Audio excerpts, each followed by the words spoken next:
What's up, everybody? Showstopper here. Okay, so this will be my second video delving into the June developer update and my thoughts on why it will not be good for the killer experience, to put lightly, or rather why it leads to a massive nerf for killers and a significant buff for survivors. In the last video, I discussed the general killer improvements and how they do not really provide a meaningful impact on the game to help killers, contrary to popular belief. And for this video, I want to focus on generator speeds because this is the second part of the update where people are looking at thinking, or the general zeitgeist and community is that this helps buff killers. I pose the opposite. I want to say that this will buff gen speed in the survivor's favor and lead to quicker gens. That sounds crazy, right? They were 80 seconds to be completed. They added 10 seconds to gen time to equal 90 seconds. But here I am posing that this is actually going to result in quicker gens. Well, let me explain why. Okay, so the dev said many players feel like generators are powered too quickly without these perks, whatever. So we knew we needed to look at generators before making any perk changes. Slowdown perks should be an option, but not the only option to stay competitive, whatever. So there's two aspects of where they approach gens. The first is the increase in time by 10 seconds. I'll get to that in one moment. But let's first turn to the second aspect that they speak of, which is kicking a generator will now instantly remove 2.5% of maximum progress. Said in other words, 2 seconds off a gen when you kick it. So you kill her, you walk up to a gen, you dry kick it, you take 2 seconds off. The term dry kicking, I use that to explain when you kick a generator without the benefit of a perk or add-on or whatever to add something extra to the kick. For example, Dragon's Grip. If you kick it with Dragon's Grip, that wouldn't be a dry kick. You're putting Dragon's Grip on it. Or let's say you have Pop Goes the Weasel. You're kicking it for Pop Goes the Weasel value. But if you're dry kicking it, then there's no reason. Nothing else attached to it. You're just kicking it for regression purposes. And like I always say, dry kicking is like dry humping. Feels good when you're doing it, but in the end, you're not really doing anything. And this update does not change anything. Okay, so when you kick it, you take off 2 seconds of progress. The issue is that does not address the main issue with kicking gens. The issue with kicking gens is not resolved by taking 2 seconds of progress off. The issue with kicking gens is that after you kick it, the regression is negligible. The regression afterwards is bad. So when a killer kicks a gen, regression speed goes at a 4-to-1 ratio with repair speed, meaning for every 4 seconds it's regressing equals 1 second of repair speed. So if survivors work on a gen for 5 seconds, it takes 20 seconds to regress down that 5 seconds, which kind of makes kicking a gen, dry kicking it, not worthwhile. Because I mean, most gens that you kick, let's say a gen is like 80, 90%, whatever it is, when you kick it and enter chase or whatever, soon after someone's just going to come touch it up and it didn't lose much progress. Now, if you watch a lot of good killers, they really don't dry kick gens. It's not worth it. And this update will not change those situations. Meaning, if you weren't going to kick a gen before, dry kick a gen before, this update does not incentivize you to kick it now. That 2 seconds, 2 seconds is 2 seconds. It's something. I'm not saying, oh, it's nothing. It's something, but it's not significant. The key word here is significant. We can discuss things being buffed or nerfed or whatever, but those are just binary terms, whether something was buffed or nerfed or whatever. But we have to look at the relative value of it. 2 seconds, although it's a buff, it's not a significant buff. If you were, let's look at a situation where you would have the option to dry kick a gen.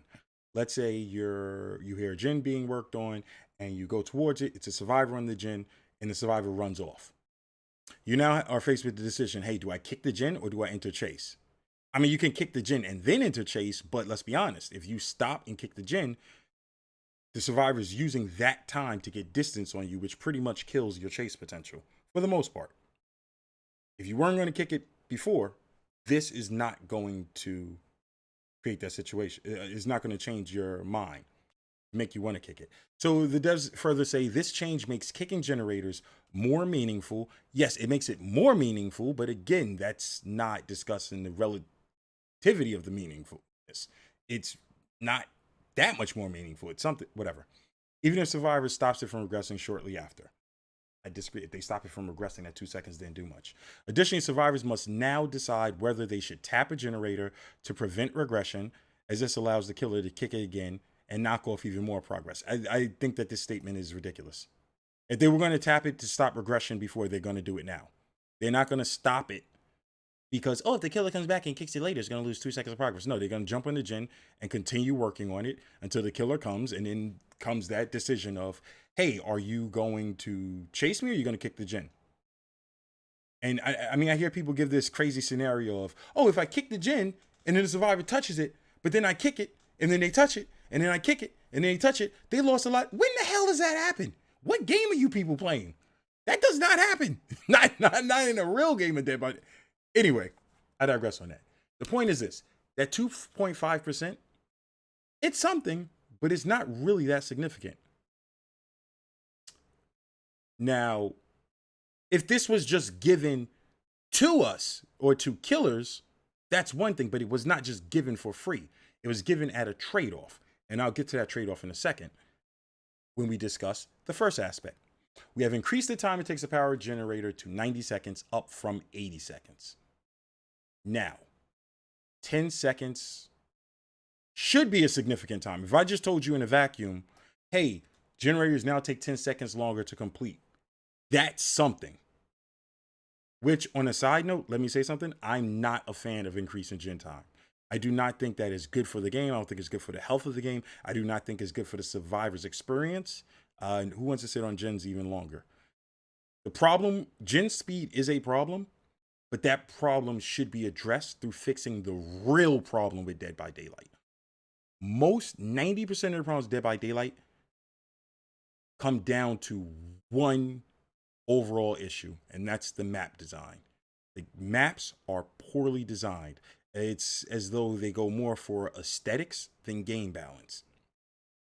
And that's what needs to be addressed. I mean, I think we could probably further and say, okay, maybe there's 2 or 3 survivor perks that also create an issue. But I mean, for the most part, I really don't think that survivor perks are that big of a problem. Maps and map design, that's the core issue, in my opinion, with Dead by Daylight. And if that was addressed, I don't think that the gen's speed need to be increased. But let me take a step off my soapbox discussing that and discuss the actual issue at hand, which is gens have been increased by 10 seconds. And I pose that this actually makes gens go by faster. Wow, Showstopper, that just doesn't make sense. I'm elaborating. Relax. I'm going to explain. This extra 10 seconds, along with the 2.5 increase to gen lost time when you kick a gen, were given to killers in a trade-off. And the trade-off was the nerfing of some very important killer perks. Okay, so we all know as a part of the update, there was a change to meta perks both on killer and survivor side. We can discuss the balance of the nerfs at a later time. Right now, I want to focus on what was given up for that gen, extra 10 seconds of gens. Because to jump the gun, just tell you what the end result I feel is. Killers lost all meaningful and significant. I didn't say they lost all completely, but all meaningful and significant gen slowdown and regression, with the exception of deadlock. Thank God they did not touch deadlock. If they touched deadlock, killers would just be, ooh. In my opinion, deadlock's probably going to be the most important killer perk for now, moving forward. But again, that's for a later discussion. Okay, first, let's look at Hex Ruin. Hex Ruin is dog water now. It is terrible. I was never really a big fan of Hex Ruin. I felt that the perk itself was a band-aid for bad killer play and took away some of the skill of playing killer with time management, decision making, and whatever. I wasn't a fan of Hex Ruin. I know a lot of people ran it, but now it's crap. It's crap. So basically, to bring Hex Ruin in line with other perks, we're reducing the regression speed to 100% from 200%. This will reduce its power without destroying its primary appeal. No, it's not. After Survivor is killed, Hex Ruin will automatically deactivate. Okay, let's unpack some things here. First, this 100% from 200%. Wow. What this means now is Hex Ruin now makes gens regress at the same speed as dry kicking a gen. I think some people look at this 100% and 200% numbers and they get a little confused and they feel like, oh, this makes gens regress so much faster. No. It makes them regress at 100% of normal regression speed, which is that 4-to-1 ratio we discussed earlier. This is a massive nerf to Hex Ruin. Hex Ruin is a hex perk. Everybody understands, and the devs have explained themselves, hex perks are meant to be strong. It's a risk reward where you run the risk of a survivor can find the totem, cleanse it, and you lose the perk for the remainder of the game. But the reward is that they're so strong. I mean, look at Devour Hope and the like. So strong. And then there's that risk. That risk reward calculus has been thrown off by this. It still has the negative aspect of being a hex totem, and the survivors can find it and cleanse it. We all know the stories of Hex Ruin being cleansed within the first 20 seconds of the game, of a match. But it removes that upside. This regression speed is so, well, I should say this nerf to the regression speed is so significant that whereas, and I understand a lot of teams would work through Ruin before, this is going to be commonplace now for teams to work through Ruin. Before, it was, if killer's chasing you off gens, that regression speed could be so meaningful. Hey, we got to find a totem. We got to cleanse it. We're losing too much, whatever. At this rate, it makes sense for teams to, we're just going to work through Ruin. That's going to be common now. Which brings us to the next aspect where I think a lot of people are misevaluating the situation, which is this. After Survivor is killed, Hex Ruin will automatically deactivate. Some people are analyzing this like, well, it doesn't matter because if you kill the survivor, then you don't need it anymore, and such. With the new Ruin, teams will be working through Ruin because of this regression in speed. That means the situation's not, oh, a survivor's dead and there's still 4 gens remaining and you had some enormous regression, so such. The case might be now, hey, a survivor's died, been killed, but there's only 1 or 2 gens remaining because they've been working through it. A lot of times survivors die is later in the game. And at that point, Ruin's just gone and you lost it. So, I mean, people need to get that situation out of their mind where they think, oh, Ruin, it's 1 survivor's dead, but there's still 4 or 5 gens remaining because of Ruin, so you don't need it. No. The reality situation is now they're going to be working through it, and when someone dies, it'll probably be later in the game, and now it's just gone. They never had to worry about cleansing it. Hex Ruin, anyway you put it, I think it's been nerfed into the ground. Anyone who was running it, I think they really need to stop and consider if it's worth running right now, because I do not think it is. The next perk, and notice all of these perks have to deal with gens, with the exception of Noed and Barbecue, but Barbecue it's the same. It's whatever. Okay, Pop Goes the Weasel. In my opinion, Pop Goes the Weasel, I mean, I think most people can agree Pop Goes the Weasel, Pop Goes the Weasel was the best perk when it came to gen regression. Most reliable and just best perk for gen regression. In my opinion, Pop Goes the Weasel, along with Corrupt Intervention, were 2 of the most essential perks for killers. But that's going to change now. So Pop Goes the Weasel gives killers a controlled way to remove significant progress from a generator of their choosing. Given that kicker generator now removes 2.5% of its progress by default, we decided to tone down some numbers to compensate. This perk will now remove 20% of the generator's current, not total progress. This is a significant nerf to Pop Goes the Weasel, a perk that I thought made sense to run pretty much all the time. Now I don't think it will make much sense to run. Well, let me explain and elaborate on numbers. Generators used to take 80 seconds to complete.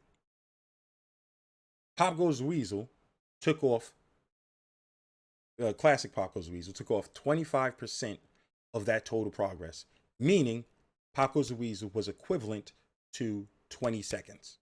When you put Pop Goes the Weasel on a gen, it took 20 seconds off. If the gen had 60 seconds worth of progress, it now has 40. If a gen had 40, it now has 20 of progress on it.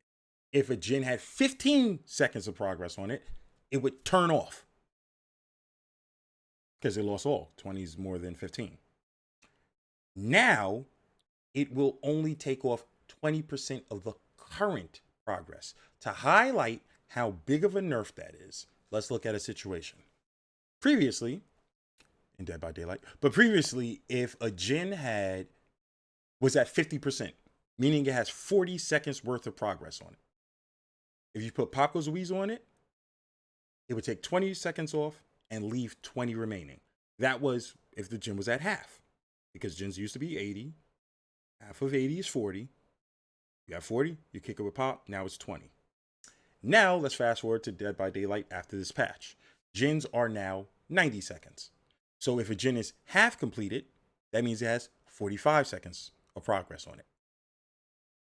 Pop Goes the Weasel will now take off 20% of that progress. 20% of 45 seconds, 9 seconds. If a gen is half complete, Pop Goes the Weasel will only take off 9 seconds. Understand what Pop Goes the Weasel when it's activated. You enter the chase with a survivor. You chase them and dealt with all the BS that comes along with chasing survivor. Downed them, picked them up, you hooked them, and you went to a gen. That gen is at half progress. You now only get 9 seconds of regression. Whereas before it was 20. And that absurdity is displayed with any number you can think of. If a generator has 30 seconds of progress on it, you now take off 6 seconds. 6 seconds for putting Pop Goes the Weasel on a gen. But what if it has a lot of progress? I mean, still, let's say it has 60 seconds of progress? 60 seconds of progress. It's only taking off 12 seconds. Whereas before it was 20.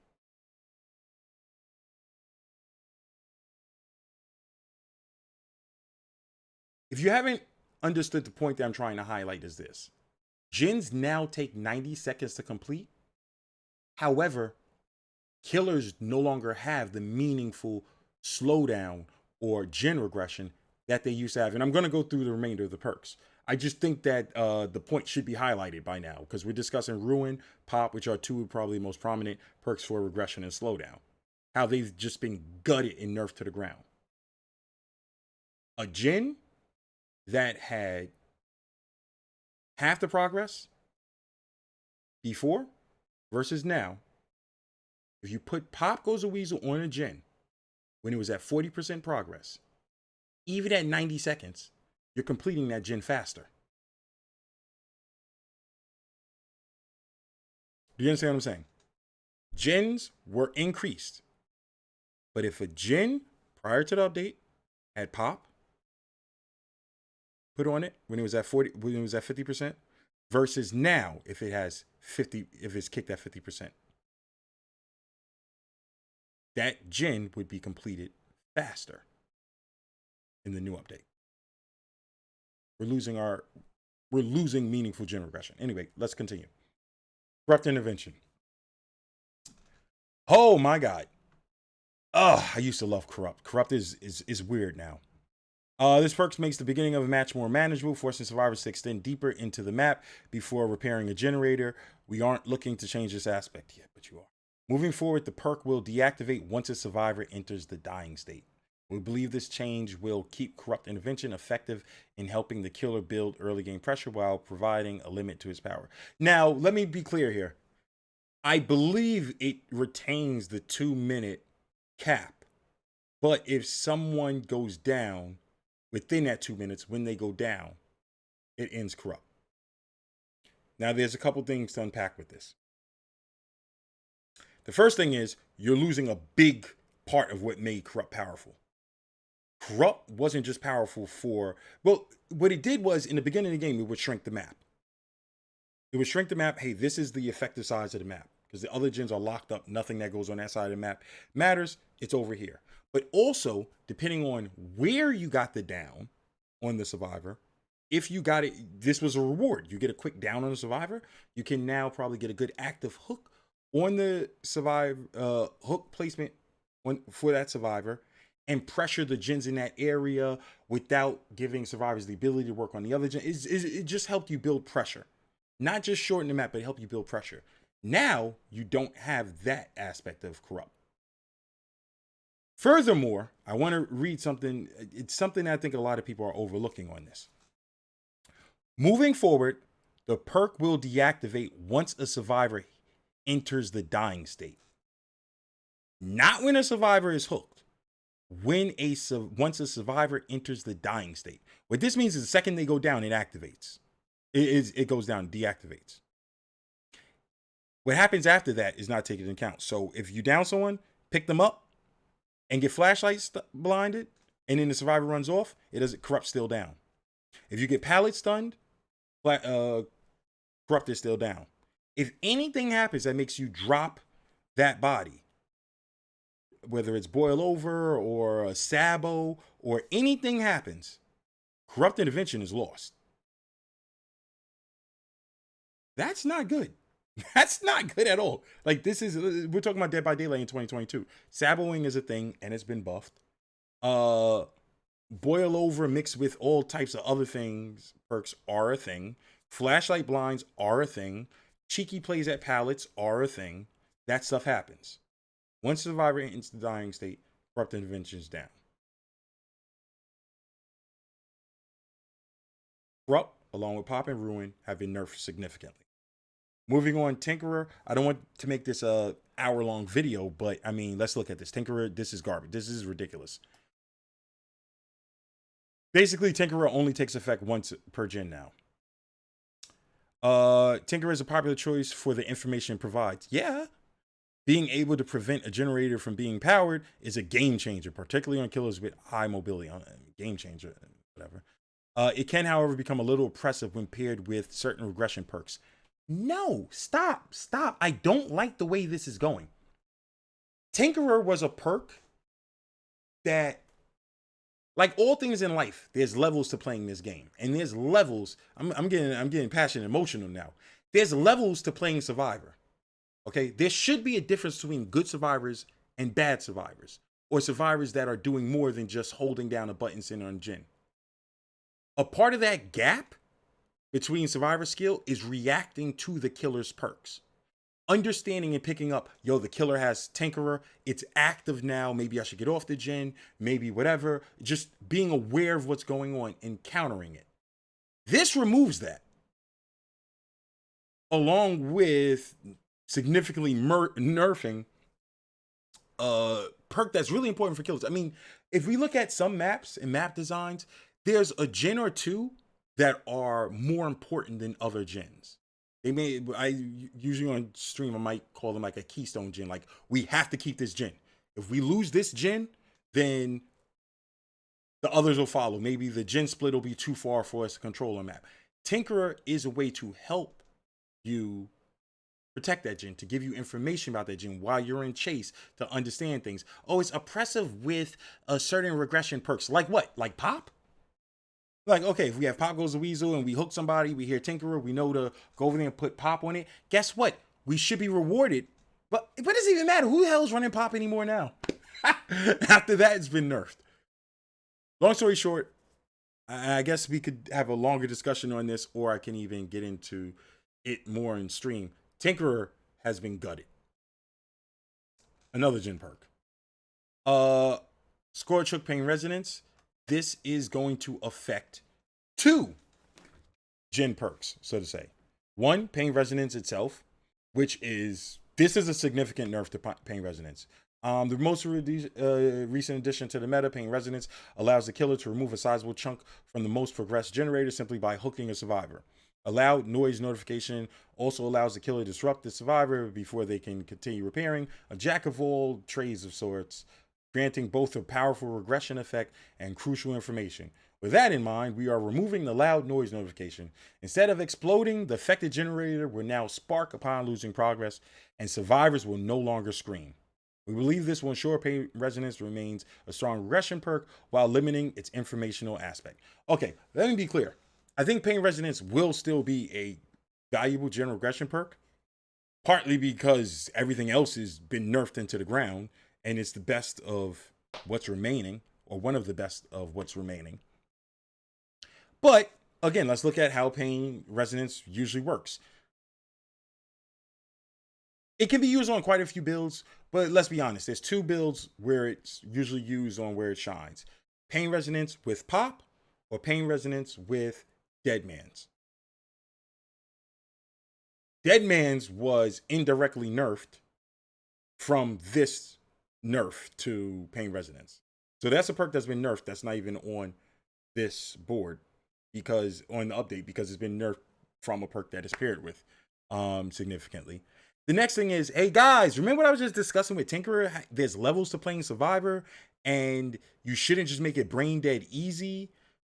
Guess what? A lot of good survivors realized on either the first hook, yo, let me let go of the Jin, see if he has Pain Resonance. Or after they realize the killer has Pain Resonance, they would stop working on it, wait to the hook, then get back on it. Although it's not like too big brain level 600 IQ, it's something.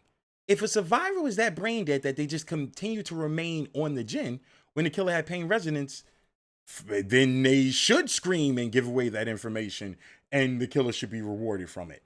It's like they're dumbing down the survivor role while also nerfing killers and killer perks. Now, hey, you could just remain brain dead and just sit on the Jin and don't worry about Pain Resonance. You don't have to consider what perks the killer has and try to counter it through gameplay. God forbid we require that from our precious survivor mains. So Pain Res with Dead Man's been nerfed. And now think Pain Res with Pop. Not that anyone would run Pop with Pain Res anymore, but assuming you did, what happened? You hooked the survivor. You might have an idea that they're working on a Jin over here to the north and this Jin over here to the south. You don't know which one has whatever progress. That little information helped the management of playing killer, hearing which Jin exploded, knowing, oh, I should go over here or I can go over here. I mean, killers already have to pay attention to quite a few things. And we all know that making one mistake as killer, deciding going to the wrong Jin at the wrong time, can result in a losing game. That can have a significant outcome on the game. So Pain Resonance helped take out some of that guesswork, but that's gone now. And anyone's saying, well, the killer, you should get good and you should be paying attention to every Jin on the map at all times. You should have perfect information. Well, all the survivors had to do was get off the Jin and then get back on it after the person went down, got hooked. I think that's asking, is that asking too much of them? I don't know. Anyway, my point is this. Jin speed was increased by 10 seconds, but in effect, you're taking away, or behavior in this update, killers lost some of the most powerful tools for Jin regression and Jin slowdown. 10 seconds might be significant. It's time. It's time. It's extra time. That's good. But look what was given up. I think in that trade-off, it was a one step forward, but two steps back type situation where, okay, you were given an extra 10 seconds, for gen time, but your meaningful and most powerful tools of regression gens were taken away. And I think in that trade-off, survivors definitely got the better end of the stick. If you want to argue to the opposite, I would love to hear the arguments opposite, but I mean, the proof is in the pudding. And that's what happened with the killer meta perks, by the way. These are the killer meta perks. You know what? Let me break the video now because I want to get into the meta perk discussion. I'll probably do that in a separate video. Or I'll be back in 10 seconds with more information, or I'll probably do it in a separate video. While I make that decision, how about you guys hit that like, follow, subscribe, notifications, buttons, turn on the bells, the whistles, bang the drums, and all that other great stuff. Hope you enjoyed the video. And I'll either be back with this video with some more information, or I'll break it into a second video. Which way will I go? I don't know. We'll find out in a second.